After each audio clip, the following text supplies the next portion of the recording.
ಕಲಬುರಗಿ ಜಿಲ್ಲೆಯ ಸೇಡಂ ತಾಲೂಕಿನ ಮಳಖೇಡ ಗ್ರಾಮದಲ್ಲಿರುವ ರಾಜಶ್ರೀ ಅಲ್ಟ್ರಾಟೆಕ್ ಸಿಮೆಂಟ್ ಕಾರ್ಖಾನೆಯ ಪ್ಯಾಕಿಂಗ್ ಮತ್ತು ಲೋಡಿಂಗ್ ಆಧಾರದ ಮೇಲೆ ಕೆಲಸ ಮಾಡುವ ಕಾರ್ಮಿಕರಿಗೆ ಸುಮಾರು ವರ್ಷಗಳಿಂದ ಅನೇಕ ಸಮಸ್ಯೆಗಳು ಆಗುತ್ತಿವೆ. ಇದರ ಬಗ್ಗೆ ಸಂಬಂಧಪಟ್ಟ ಕಾರ್ಮಿಕ ಕಚೇರಿ ಹಾಗೂ ಜಿಲ್ಲಾಧಿಕಾರಿಗಳ ಕಚೇರಿ ಎದುರು ಪ್ರತಿಭಟನೆ ಮಾಡಿದ್ದರೂ ಕೂಡ ಯಾವುದೇ ಸಮಸ್ಯೆ ಬಗೆಹರಿತಾ ಇಲ್ಲ.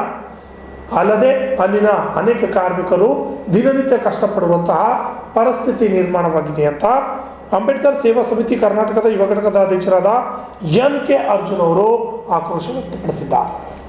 ಕಲಬುರಗಿಯ ಪತ್ರಿಕಾ ಭವನದಲ್ಲಿ ನಡೆದ ಸುದ್ದಿಗೋಷ್ಠಿಯಲ್ಲಿ ಮಾತನಾಡಿದ ಅವರು, ದಿನೇ ದಿನೇ ಕಾರ್ಮಿಕರ ಮೇಲೆ ರಾಜಶ್ರೀ ಅಲ್ಟ್ರಾಟೆಕ್ ಸಿಮೆಂಟ್ ಕಾರ್ಖಾನೆಯವರು ದೌರ್ಜನ್ಯ ಮಾಡ್ತಾ ಇದ್ದಾರೆ. ಕಾರ್ಖಾನೆಯ HR ನಾರಾಯಣ್ ಅವರಿಗೆ ಹಲವು ಬಾರಿ ಭೇಟಿಯಾಗಿ ಮನವಿ ಪತ್ರ ನೀಡಿದರೂ ಸಹ ಯಾವುದೇ ಪ್ರಯೋಜನವಾಗಿಲ್ಲ. ಅಲ್ಲದೆ ಅರ್ಜುನ್ ರೋಡ್ ವೈಸ್ ಮತ್ತು ಮಹಾರಾಜ ಗ್ರೂಪ್ ಇವರ ಕಾಂಟ್ಯಾಕ್ಟ್ ಲೈಸೆನ್ಸ್ ರದ್ದು ಮಾಡಬೇಕು, ಕಪ್ಪು ಪಟ್ಟಿಗೆ ಸೇರಿಸಬೇಕು ಎಂದು ಆಗ್ರಹ ಮಾಡಿದರು. Bureau report RJ32 Kannada news, Kalaburagi.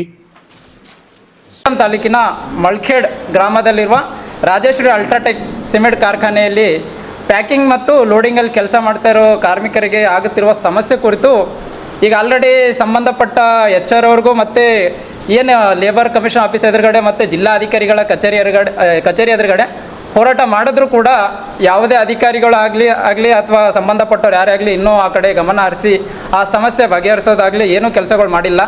So ಹಾಗಾಗಿ ಇವತ್ತು ಅಂಬೇಡ್ಕರ್ ಸೇವಾ ಸಮಿತಿ ವತಿಯಿಂದ ಮತ್ತು ನಮ್ಮ ಕಲ್ಯಾಣ ಕರ್ನಾಟಕ ರಕ್ಷಣಾ ವೇದಿಕೆಯಿಂದ ನಾವು ಮುಂಬರುವ ದಿನ 20ನೇ ತಾರೀಕು ಅನಿರ್ದಿಷ್ಟ ಧರಣಿ ಸತ್ಯಾಗ್ರಹ ಹಮ್ಮಿಕೊಳ್ತಾ ಇದ್ದೀವಿ. ಹಾಗಾಗಿ ಈ ಸಮಸ್ಯೆಗಳು ಆದಷ್ಟು ಬೇಗ ಬಗೆಹರಿಸಬೇಕಂತ ತಮ್ಮ ಪತ್ರಕರ್ತರು ಹಾಗೂ ಮಾಧ್ಯಮದ ಮುಖಾಂತರ ನಾನು ವಿನಂತಿ ಮಾಡ್ಕೊತಾ ಇದ್ದೀನಿ.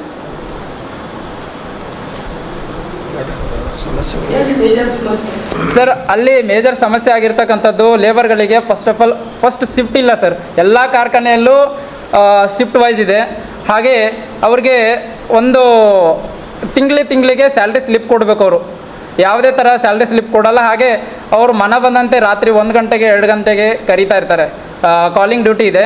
ಈ ಎಲ್ಲ ಸಮಸ್ಯೆಗಳು ಬಗೆಹರಿಸಿ ನಾವು ಸಮಸ್ಯೆ ಬಗೆಹರಿಸ್ಬೇಕಂದ 2 ಸಾರಿ ಕೂಡ ಲೇಬರ್ ಆಫೀಸ್ ಮತ್ತು ಜಿಲ್ಲಾಧಿಕಾರಿಗಳ ಕಚೇರಿ ಎದುರುಗಡೆ ಹೋರಾಟ ಮಾಡಿದ್ರು ಕೂಡ ಯಾವುದೇ ಅಧಿಕಾರಿಗಳು ಇಲ್ಲಿ ಗಮನ ಹರಿಸ್ತಾ ಇಲ್ಲ. ಸೊ ಹಂಗಾಗಿ ಹಾಂ ಸರ್, ಯಾವುದೇ ಗಮನ ಹರಿಸಿಲ್ಲ ಸರ್. ಇನ್ನೊಂದು ತೊಂದರೆ ಬಂದು ಸರ್, ಫಸ್ಟು ಅಲ್ಲಿ ಕಾಲಿಂಗ್ ಡ್ಯೂಟಿ ರದ್ದಾಗಬೇಕು. ಆಮೇಲೆ ಶಿಫ್ಟ್ ವೈಸ್ ಕೆಲಸ ಕೊಡಬೇಕು.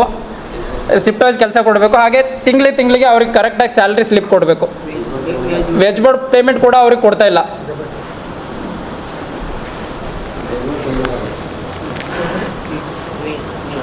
ಈ ಏನು ಸಂಬಂಧಪಟ್ಟಂಗೆ ಈ 2 ಸಾರಿ ನಾವು ಹೋರಾಟ ಮಾಡಿದ್ಮೇಲೂ ಕೂಡ ಈ ಸಮಸ್ಯೆ ಜಾಸ್ತಿನೇ ಮಾಡಿದ್ದಾರೆ. ಲೇಬರ್ ಮೇಲೆ ದೌರ್ಜನ್ಯ ಜಾಸ್ತಿನೇ ಆಗಿದೆ ಅಲ್ಲಿ. ಸರ್ ಯಾವುದು ಸ್ಪಂದನೆ ಕೊಟ್ಟಿಲ್ಲ ಅವರು. ಯಾವುದೇ ಥರ ಸ್ಪಂದನೆ, ಯಾವುದೇ ಅಧಿಕಾರಿಗಳಾಗಲಿ ಅಲ್ಲಿ ಕಂಪನಿಗೆ ಸಂಬಂಧಪಟ್ಟ HR ಅವ್ರು ನಾರಾಯಣ ಅಂತಿದ್ದಾರೆ. ಅವರು ಕೂಡ ಸುಮಾರು ಸರಿ ನಾವು ಸಮಸ್ಯೆಗಳ ಬಗ್ಗೆ ಹೇಳ್ಕೊಂಡ್ರು ಕೂಡ ಅವರು ಯಾವ ಕಡೆ ಈ ಸಮಸ್ಯೆ ಕಡೆ ಯಾವುದೋ ಗಮನ ಹರಿಸ್ತಾ ಇಲ್ಲ. ಇನ್ನು ಏನು ಅರ್ಜುನ್ ಮತ್ತು ಮಹಾರಾಜ ಏನು ಈ ಕಾಂಟ್ಯಾಕ್ಟ್ ಲೇಸ್ಮೆಂಟ್ಸ್ ಕೆಲಸ ಮಾಡ್ತಾರೆ ಇವರು ಈ ಕಡೆ ಗಮನನೇ ಹರಿಸೋದಿಲ್ಲ. ಆ್ಯಕ್ಚುಲಿ ಇವರು ಮೂಲತಃ ಬಂದು ರಾಜಸ್ಥಾನ ಬಿಹಾರಿಂದ ಇರೋರು. ಈ ಕಡೆ ಈ ಸಮಸ್ಯೆಗಳ ಲೇಬರ್ಗಳಿಗೆ ಏನು ಸಮಸ್ಯೆ ಆಗ್ತಾ ಇದೆ, ಏನು ತೊಂದರೆ ಇದೆ ಅಂತ ಇವ್ರು ಯಾರೂ ಬಂದು ಗಮನನೇ ಹರಿಸೋದಿಲ್ಲ. ಸೊ ದಯವಿಟ್ಟು ಇವರಿಬ್ಬರದು ಲೈಸೆನ್ಸ್ ರದ್ದು ಮಾಡಿ ಇವರು ಲೈಸೆನ್ಸ್ನ ಕಪ್ಪು ಪಟ್ಟಿಲಿ ಹಾಕಬೇಕು ಸರ್. ಅರ್ಜುನ್ ಮತ್ತು ಮಹಾರಾಜ ಅಂತೇಳಿ ಸರ್. ಹಾಂ ಸರ್, ಎಲ್ಲ ಸರ್ ಕೆಲಸ ಮಾಡೋರಲ್ಲ ಕನ್ನಡದವರು ಮತ್ತು ಕೆಲವೊಂದು ಹಿಂದಿಯವರು ಇದ್ದಾರೆ ಸರ್. ಅಲ್ಲಿ ಕನ್ನಡದವರು ಇದ್ದಾರೆ, ಹಿಂದಿಯವರು ಇದ್ದಾರೆ. ಹಾಂ ರೀ, ಹಾಂ ಸರ್, ಹೌದು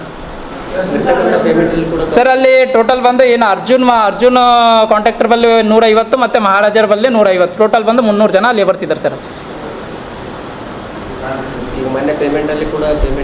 ಏನು ಸಮಸ್ಯೆ, ನಾವು ಈ ಸಮಸ್ಯೆ ಬಗೆಹರಿಸ್ಬೇಕಂತೇಳಿ ಏನು ಹೋರಾಟ ಮಾಡಿದ್ವಿ ಸರ್ 2 ಸಾರಿ. ಈ ಹೋರಾಟ ಮಾಡಿದ್ಮೇಲೂ ಕೂಡ ಇನ್ನೂ ಸಮಸ್ಯೆ ಜಾಸ್ತಿ ಆಗುತ್ತಿದೆ ಅಲ್ಲಿ. ಸೊ ಹಾಗಾಗಿ ಇದೇ 20ನೇ ತಾರೀಕು ನಾವು ಜಿಲ್ಲಾಧಿಕಾರಿಗಳ ಕಚೇರಿ ಎದುರುಗಡೆ ನಾವು ಧರಣಿ ಸತ್ಯಾಗ್ರಹ ಹಮ್ಮಿಕೊಂಡಿದ್ದೀವಿ ಸರ್. ಅನಿರ್ದಿಷ್ಟ ಧರಣಿ ಸತ್ಯಾಗ್ರಹ. ಹಾಂ ಸರ್, ನ್ಯಾಯ ಸಿಗೋವರೆಗೂ ನಾವು ಹೋರಾಟ ಕೈ ಬಿಡೋದಿಲ್ಲ.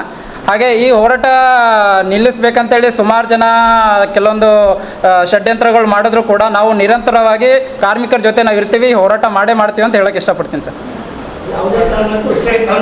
ಇಲ್ಲ, ಬಂದಾಗಲ್ಲ ಸರ್.